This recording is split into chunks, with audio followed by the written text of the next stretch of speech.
So we're here at Legal Week, and 2023 finally get to meet I'm so in happy person. to meet you in person. So You give the best hugs, by the way. Oh, thanks. Welcome. I think we're a hugging industry, to be honest with you, Ediscovery folks. They like to hug. Familial. It's very collegial, and it's just like Kevin Bacon has nothing on legal tech. It's like 2 degrees of somebody we know everybody. Exactly. Yeah. We're buds, and I'm surprised that we haven't crossed paths I know. after all these years. I know. We found that out like, what, a month ago or so when we were talking about something and preparing for coming here to Legal Week. Yeah. And it's like we've been in the same groups and people for at least 15 years. And it's like... Never crossed. And I think I've met more people that like that because they do exist, right? It's not like you're going to always cross-pollinate, but... I know what happened. What happened? It took me a much longer time to get famous like you. I wasn't in the same group until now. Well, that's why I was so interested, because I think that you're really blowing up, and LinkedIn is a great platform. Thank you. And so I was like, since I do LinkedIn a lot, I always notice when people are like have a trajectory, like they're really blowing up fast. Yeah. And so I was like, oh, this is very interesting. And I think it was intentional, right? Is there a strategy behind that? Some kind of social media strategy? Yeah, there is. And it actually started 11 years ago when I became an entrepreneur. I've been in legal for 28 years, and most everybody knows the story, but it was by force of circumstance. My mom was diagnosed with a terminal condition, and I had already started the ESI Roundtable in Birmingham, Alabama, and it was just something business development, education-wise we were doing. I had a sales job with another company, but some lawyers and judges and I were doing that. And when my mom was diagnosed with her condition, I needed to pivot, and they all encouraged me. We had about 2 years. They all encouraged me to turn it into a business so I could earn an income, but still have the flexibility of time to take care of her. And so that next year I thought, like, I was from Alabama, how am I going to get people to notice me? And so this promo guy came up with these blinky necklaces, and I knew they'd end up in the trash eventually, but they blinked blue, which was our color, and it said hashtag where's eCert, and had the website on it. Okay. And the first day was kind of difficult to get people to notice it, but at the happy hours that year, I think it was 2013, everybody was like, oh my God, I want a blinky necklace. Yeah. And I remember being at one bar, it was really dark, and there were like 100 blinky necklaces all over the place. And somebody's like, oh my God, I'm gonna have a seizure. But that's actually how I got my start. And then the whole hashtag where's eCert, hashtag where's Rogo, taking pictures at conferences with people to, yes, I was trying to get my bootstrap startup off the ground, and you have no money, so you have to come up with creative ideas like that. And now it's something that just has perpetuated. And this year was the first year I put out hey, I'm actually officially doing the Where's Rogo. I've been doing it every year. Right. I had like half a dozen vendors said, yes, come see me. We want to be on brand awareness. And then I had like 4 or 5 people, hey, we want to walk with you. We had a whole entourage. But we just paraded around yesterday afternoon doing hashtag Where's Rogo. Everybody wore their RPC hat. And it was just fun. But it's, whether you're spending a lot of money or not, it's being noticed. But when you're in a position like that, using that opportunity to help others get noticed, others get recognized. That's the best way. Yeah. And I call blowing up, but it's like mutual kind of promotion. Right. But because we're such a familial tribe, it just comes naturally. It feels good to do it. And so whenever anyone offers, you almost jump right on it. Right? Yeah. I do. It was so fun. I didn't expect the entourage. I was like, oh, this is cool. And then someone's like, hey, I've got a promo company. We'll make T-shirts next year. Okay. So we're going to have hashtag Where's Rogo T-shirts next year. That's awesome. And you mentioned RPC. Tell me a little bit more about RPC. What is that? And I understand there's an anniversary that you're celebrating this year. Yes. So RPC Strategies is our marketing and sales consulting firm. It's really more about growth strategies, bringing marketing and sales together the way they should be. Marketing's sole purpose is to support sales, but making that growth strategy in the most efficient way possible, making sure you're reaching the right audience for the right reason with the right messaging so that you tee up the sales, and working with sales, coaching them on, really fine-tuning their qualification process so they're not throwing spaghetti on the wall, and making their sales process more meaningful, the discovery meetings and the deal for a process, so that we have a pretty high close rate, and we want to help our clients get that. If you can land anywhere above 30% close rate, that's considered amazing. Best in class. Oh, for sure. Right. Yeah, 30% is outstanding. And what does RPC stand for? Rising Phoenix Consulting. What's the thought process behind that? Okay. So from the roundtable days, a lot of people know the story, but, I was doing it when my mom got sick, but then I got sick too. And everybody knows, her condition, my condition. And it was happening at the same time. It was parallel. And so I did the roundtable from 2012 to 2016. She passed away in the middle of that. And there came a point where I finally just hit the wall and I needed to take a step back. And so when I shut down the roundtable, I prepared this email, about Dylan Thomas has a poem called Do Not Go Gentle Into That Good Night. I love that poem. And so I kind of framed the story around this, and it wasn't an easy decision to come to. It was very painful. But I had to take some time off because I wasn't finished with dealing with my cancer journey. Right. And I sent this email out. I had to step away from the email within 20 minutes because I had hundreds of emails that came in, very supportive. And several of them said, we hope to see the Phoenix rise again. Oh, wow. So That's fast where forward it a few originated. years, Okay. we started getting asked to, will you help my law firm? Will you help my vendor do what you did for the round table? That's how I came up with the name. I named RPC Strategies after the clients. That's wonderful. That's a great story. Thank you. So is it RPC Consulting? RPC Strategies. Oh, Strategies. Okay. I think some of that sounds like it was born from this guerrilla marketing kind of streak that you had, this talent that you had, but now it's all formulated into a very kind of professional offering, it sounds like. Yeah, it was very DIY marketing. I'm a sales executive. I'm a hunter. I'm a sales executive. And when I was trained on sales, I had great managers, great company. But I didn't like the whole cold process and 100 phone calls a day and throwing spaghetti on the wall. Yeah. But I had been an end user, so I knew how to use the product. And I was like, hold on a second. We went through, it's like, this is actually how the end user is using this particular product that I was selling. And it's like, and this is my community. I was in Alabama. Like, the same messaging in New York doesn't work for Alabama. Right. And that's how I learned how to start working with my marketing department to create messaging and emails and cadences that were meaningful to my audience. So it made sales easier for me. Mm-hmm. And I do enjoy the hunt. I do some prospecting, but I am very happy to say at this point, most of our business comes directly to us. I don't have to that's hunt wonderful. as much. What a good place to be. That's where most sales executives want to be. Yeah. So, and you have control over your own destiny, right? Mm-hmm. So you run the show, and I feel like a lot of your personal journey is interwoven with your career path. You told a story on LinkedIn about a house of cards. I read that and I was like, that is so poignant. Can you repeat that? What was that story? And tell us a little bit more behind that. So the house of cards story came from, I was in a LinkedIn private chat group and someone had posed a question about what does failure mean to us? And several of us contributed. This person was going to be a speaker and, was kind of like getting feedback from, real people. And I don't know why the image came to mind. It just did. It seemed like a house of cards. And if you know what a house of cards looks like, I've never even built one, because it's so fragile. The cards are so fragile and it takes so many to do it. And they have to be positioned in exactly the right way, right, at the right angles, with the right weight balance and things like that. And it's so complex and so fragile. And if one tiny thing goes wrong or there's a gentle breeze, the whole thing comes crashing down. And so the background I had and the environment that I was raised in, and I'm not a beat your chest kind of person, but being a woman in the environment I was raised in, I was not only not encouraged, I was discouraged aggressively from becoming who I did. And so I didn't have the framework to, when my mom got sick and I got sick and launched a business, that was just what needed to happen. So I didn't know how to build a business, and it took time and it took failures, ups and downs, personally what we were going through, as well as professionally, I was going through the same thing almost in a parallel manner. And so the constant up and down failures and successes, I've actually had about 5 or 6 iterations of the round table and RPC Strategies. Oh, really?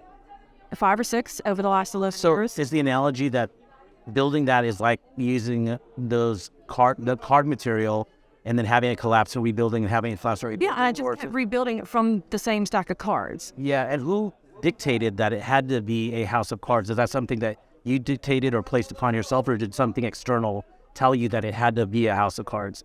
I just used what I had. I didn't know any different. Okay. And then over the last probably 2 or 3 years, it clicked.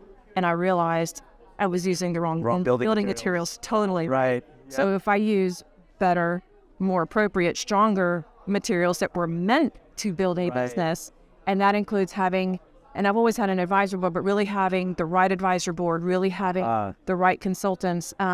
My advisor board recommended Traction and the Entrepreneur Operating System, and that really is such a strong part of our foundation is, our core values, our guarantee, our accountability chart, our people analyzer, how we know if somebody, there's 7 points where we know if somebody is the right fit and vice versa for RPC.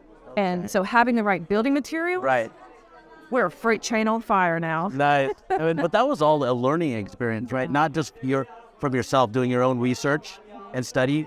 Our mic's going to be okay. Okay. Not doing your own research, but having mentors involved and others also being... Really having the right people involved here. Loved me, cared for me, believed in me, but also knew the industry, knew the space. We've eventually gotten to the point now where I don't do the interviewing. I've got I've got a leadership team. Okay. I have an advisory board. And we have a 56-page operations handbook with 40 supporting documents. We got project management. Like, it's just having the right materials to build the house. Yeah, and so RPC is not a fly-by-night operation. You're fully built out. This is legit. We're built out. We're plugged in. We're a fractional growth department. Okay. Right. Yeah. So, yeah. So we're here at Legal Week. It's noisy in the background, right? We try to find a quiet corner, but... at Legal Week, finding a quiet place, right. Impossible. Right. So what's the vibe of Legal Week? I'm not really in there. I'm in and around Legal Week. I'll be on stage with Kat Casey during her Technocat podcast here at 4 o'clock. Are you on the schedule for that? Or no, I actually have a couple of media meetings after this. Yeah. So I have notes here. So you're seeing a lot more startups and young companies, right? I'm so excited about that, Jerry. Amazing. Yes. I'm not used to seeing that at Legal Week, and I'm so happy to see. You've got all of this cannibalization, you've got the players window that happens. But what I'm really excited about seeing is that there are a lot of startups and a lot of young companies, so much that I've seen in the past, and it really feels like the playing field has been leveled. Okay. And they can compete with. I'm happy. I'm a little bit surprised that the playing field has been leveled. They can compete. So what? Because it really depends on what people are looking for and how they want to get involved and how they want to grow, how they want to use vendors and product and services. So are they opportunity? Are they folks that are veterans that have decided to start their own thing? And is that where you see the playing field being leveled? Is because there's just sophistication and experience? I see the same startups or people who have already built their companies, gotten sold and made their money, and then started something else after no compete. Obviously, there's some of that. Right. I see some of it, like with my own company. I have veterans who are on my advisory board. I'm older than I look, so I'm a veteran. But I've also seen, it's the younger generation. Okay. And they're pretty smart. There's new blood. Okay. And you know what? I'm so thrilled to hear that. They grew up with the technology. We didn't grow up with the technology the way that they did. Halfway through our life, we were introduced to it, and it's infiltrated, and now we have what we have. But this next generation, they were born with technology in their hands. Right. And they're smart, and they're hungry, and it's exciting to see that. One of the criticisms, though, is that with Gen Z in particular, they've got a different outlook on, a 9-to-5 job. And, if you're in Ediscovery, it's not a 9-to-5 job, right? It's evenings and weekends. No, and they're not thinking about 9 to 5. So how are they approaching it? Oh, yeah. I mean, I've heard they've rejected working those extra hours for the company. Maybe it's because they have their own thing that they can invest in and believe in. And, they're developing their own mission statements. And that's the reason why they have, their heart in it. But otherwise, working for the man, the employer, right? That's where they're strictly like 9 to 5. And the rest of my time, I'll do a side hustle or I'll invest in my own hobbies. But the new blood that you're seeing in this industry, do you think it has the right mindset to do all the avalanche of work? If they're in this industry, they're hungry. You have to. That's a good point. But the issue that I do see is not knowing how to sell your product. And it's not, you can sell it. It's not about your features and benefits. It's not about you. Right. It's not about you. It's about your target audience, knowing who your target audience is for sure. For sure. What are their goals? Yeah. What's standing in the way of their goals? And what is it about your product or service that helps them overcome those goals? You can talk about your features and benefits as long as you wrap it up into a story that makes your buyer the hero. So it sounds like there's plenty of opportunity for RPC to help these startups strategize. Yes. Okay. Yes. So you see that as Oh, it's so fun. I love startups, love helping build businesses, really love just being a part of that, and they love bringing us in, and, they're excited about their product, their technology, and some of them have investors, angels, VCs, whatever they have them to answer to. And so to have that extra support and be a part of that, and man, helping to see some of their successes and see parts of that happen, it's really exciting. And they must have a lot of peers who have been recently let go from big tech. And maybe this is a way to invite them into the fold, right? This is a very niche, kind of specific tech application when it comes to legal. Yeah, it's interesting because last year, about this time, it was an employees market. It's the first time we've ever seen that happen. And this year, we're all seeing the news, and and some of us talked about it in conversations offline, that we knew that there were some that were really their values were being way overinflated. But all of this influx of free cash, it doesn't matter how much cash you do or don't have. At the end of the day, your job is to sell your product, sell your service. Okay. So how are you going to get there? So you emphasize market fit, radio, right? Right. And have you read Simon Sinek's book, this Start With Why? I'm really on this one because I'm listening to the audio. It's come to me so many times this week. Yeah. So I'm going to download it on Audible for my flight back home. Right. Yeah. Yeah, and it's not about differentiating with features. It's about having a belief in what your mission is, right? And, and that's what creates loyal customers. You can get customers by, offering discounts and differentiating here and there, but ultimately they have to believe in what you're doing, and you have to believe in what you're doing yourself. And that's where you start with why. So yeah, and here's the thing, they know you're there to sell them a product. They know you're there to sell them a service. Right. Okay. That's obvious. But yeah, they know that. And I was taught this 18 years ago by my first manager. And it was scary to me. But what's that? The idea that they know what you're there for. And I was like, oh my God, how do I sell? But again, it goes back to, if you're building a company, your job is to sell a product or service. Your job is to make money. Everybody knows you're out there to do that. But it's how you make money. Do you understand what it really takes to get there? And do you know how to build your own roadmap? There's plenty of resources out there, but that's your job. So I have another question here. How can companies facilitate growth post overinflated values? And now that VC funding is drying up? That's a conversation that's been happening. So at Legal Week this year, what I'm seeing is a lot of new companies and young companies and a level playing field. I'm really happy to see that. It's exciting. But the other conversation, and the whispers that are happening, is now that the money's dried up, what? The answer has always been the same. Sell. Yeah. Your job is to sell and to drive revenue through organic growth. That's how you grow. And unfortunately, we both know people that are getting laid off from their jobs. Right. And it's because there was an overinflation, way too much free cash, right, and no growth strategy in place. You can't just live on capital investment. You have to sell. You have to generate revenue. I feel like it's in some people's DNA, like it is in yours. It's not in my DNA, but I'm learning, right? Okay, let's stop right there. Yeah. Because when I got hired for my first sales job and I saw my manager do her thing, it was within the first 2 weeks, and I thought, I have made a mistake. Oh, right. I was terrified. I was like, I've made a mistake. This isn't for me. This isn't for me. Yeah. That was 18 years ago. Okay. So it's not necessarily in everyone's DNA. It was the scariest thing I've ever done. Okay. Yeah. So you can learn to sell. Yes. I think is you can learn to sell, yes. but a lot of people do have the acumen and the personality. Oh, okay. But yes, there is a process. There is a method. There is. Don't put anybody on your calendar unless they are 75% of the way qualified. Okay. Don't waste their time. Don't waste yours. Yeah. All right. And then when you're going through the sales process and discovery meetings, be prepared. And the way to be prepared is have a proper SAP, a strategic account plan. You need to.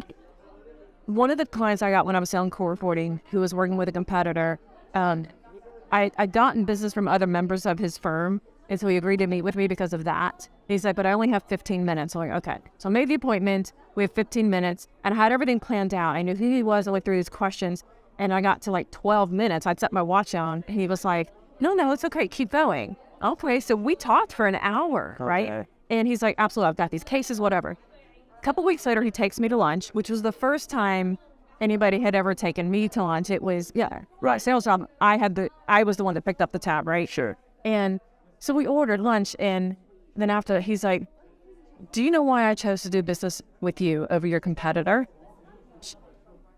Why is that? Because we have an amazing technology. Saved you time. And he's like, yes, it's great, Mrs. Saving time. But that's not why. Uh-huh. When you walked in, you knew me better than I knew myself.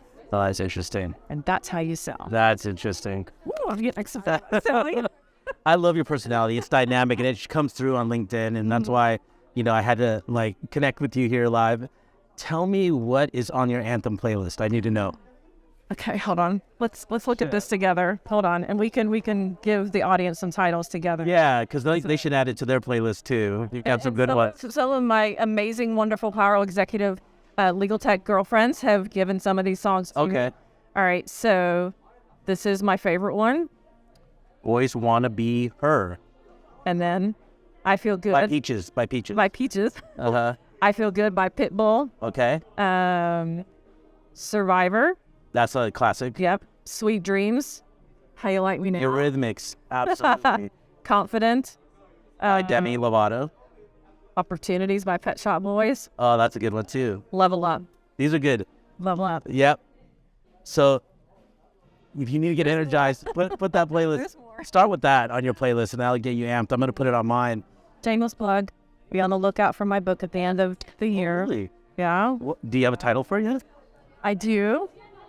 What's the subject matter, at least? Can you share that? It's a lot of people have asked me over time to write a book about all of the epic tragedies that my mom and I went through in that short amount of time. Yeah. And there was more than what we've talked about or what some people know. Yeah. And then the fallout, and which was worse than the tragedies itself, and it will surprise some people. I was going to say, I actually ended up homeless. I was couch surfing. Yeah. No. And then just slowly rebuilding and working my way back up. But again, like, I know I'm the face of it, but there are so many people who have helped me along the way. My best friend, and I love this industry so much. Mm-hmm, me too. I came from a background that was didn't encourage me to be this person, but being in legal tech, I have met so many people, and the men in this industry have been so supportive. I've got great, strong women friends, very smart women who are building companies, building technologies, creating jobs, really amazing people. But this whole community, I just feel we're very lucky. It's a good balance. It really is familial. And there is absolutely a ton of very intelligent, smart, transparent, vulnerable support for everyone in this industry to be successful. Yeah, and I'm a huge ally. I'm a big DEI advocate, and I'm just out there cheerleading whenever I can. And I feel like Asian Americans, even Asian American men, are also in a similar boat when it comes to our challenges within the American corporate structure. And so I think there's a lot to learn on that front. And as I become more successful, I hope to be able to share that back, just like you're sharing back, So I, maybe together we can motivate and instill some courage in people that lack it. And that lack of courage is just momentary, right? Why don't you let me interview you next then? Let's do it. Let's write an article together. And that's a great idea. You have no shortage of good ideas, I'm telling you. Well, I'm surrounded by extremely intelligent people, so it's just... it's the best blessing to be a part of this industry. Thanks for listening to my chat with Melissa, affectionately known as Rogo. Yeah. What's the long last name? How do you pronounce it? It's actually Rogozinski. Rogo's. That's not that hard. No, It's not that hard. it's not hard. It's not hard. All right. If you see Rogo around, say hi and definitely reach out to her. Yeah. Love him. Give him a hug. I'm the forensics weirdo, and keep that imagery of a rising phoenix in your mind. It's coming. Bye, y'all. Bye, y'all.